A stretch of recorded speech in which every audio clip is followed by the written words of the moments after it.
Hello and welcome to this game review. So in this one we got a rook endgame at some point which should have been winning.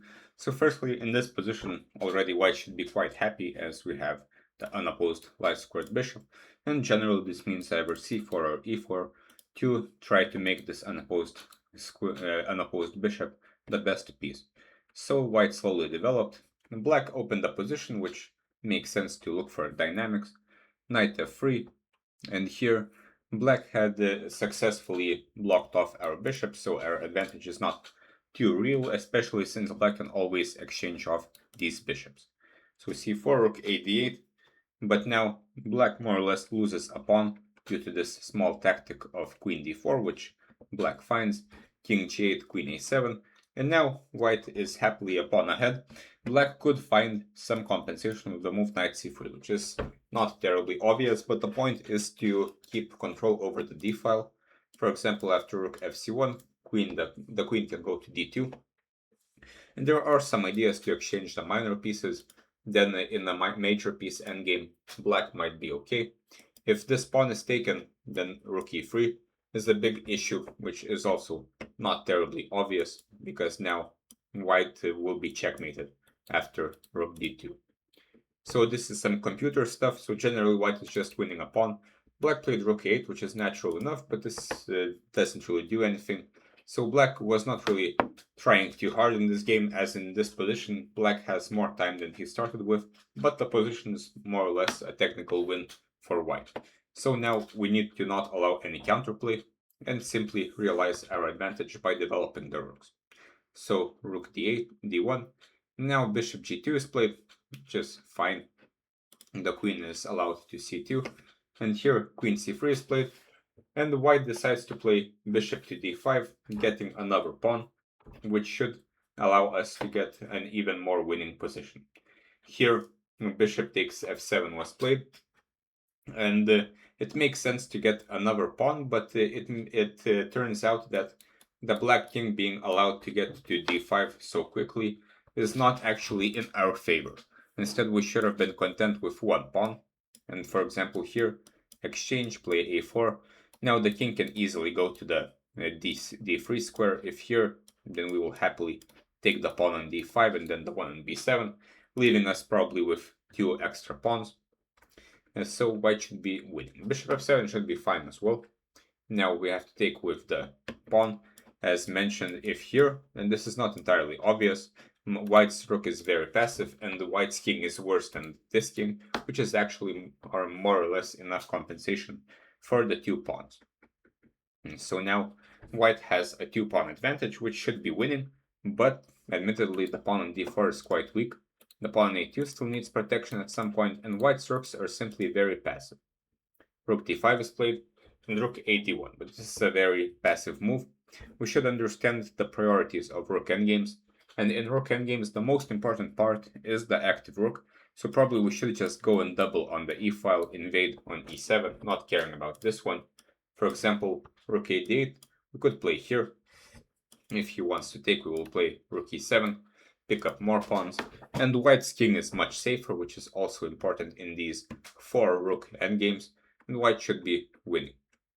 But now rook a1, and here b4 is played, trying to stop c5. Well, firstly, we're not really stopping c5, as if black wants, they can play b6, play c5. This will be even better for black because more pawns will be exchanged, and generally the defending side should be the one trying to exchange pawns. Instead, we should probably say goodbye to this pawn and involve the king. For example, here, king e2. If now the rook is defended, so black has to take, and we can put the king on d3, blocking the rooks and the pawn, and now the other rooks can finally be activated, which is the most important thing in rook endgames. But b4 and king e6, rook e1, and the rook e7. So now white finally activates the rook. This makes black need to exchange one rook. And now, even though we are 2 pawns up, again, our rook is terribly passive, our king is bad, so our advantage is not really winning. Now king g2 is played, and as you mentioned, f3 should be played to not allow the king to e4, because then the black king is getting way too active. So I'm not sure why we did not play this. This is some variation. And the win is not really that easy to do anymore. but at some point we should be able to create a passed pawn on the f file, maybe exchange this pawn for the one on c6, and white should win eventually. King g2, now the king is going to e4. And here, the pawn on d4 is not really hanging, because still white will have a pawn advantage, which should win in most pawn endgames. But we have this majority here, so we should gain progress here as fast as possible. Here, for example, we don't really have to calculate too much here. Clearly, white is faster with the passed pawn than black while taking this one, so this isn't really the concern.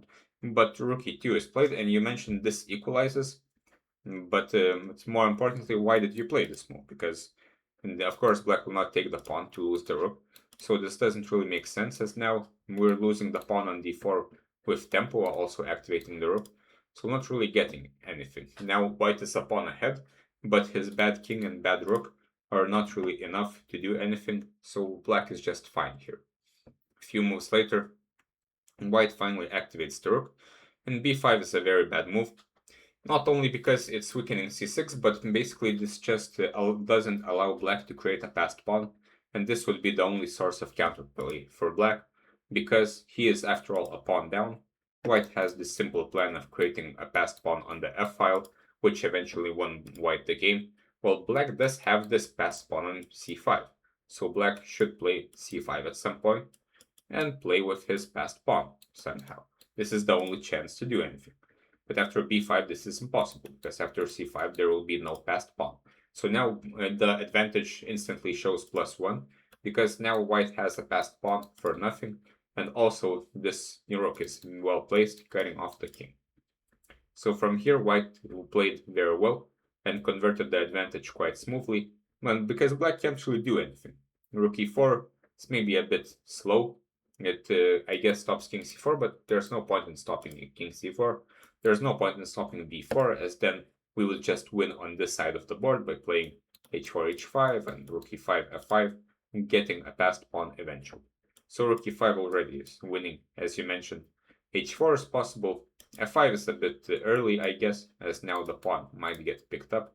But after h4, eventually h5 or f5, we will create a passed pawn. But now black goes back, and yeah, here finally white plays h5, exchanges f5, and yeah, the pawn endgame is winning.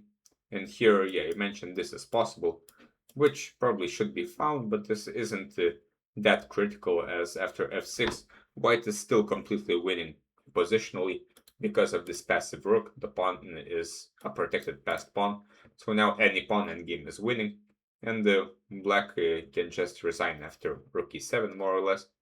f7 is played, and the king invades, and eventually we win the rook. So quite well played by white. And generally I would suggest analyzing games in which you had a bit more problems, because in this one we basically got the winning position after the opening, getting a free pawn on a7, and we just had slight conversion difficulties. But overall quite a decent game, and well played.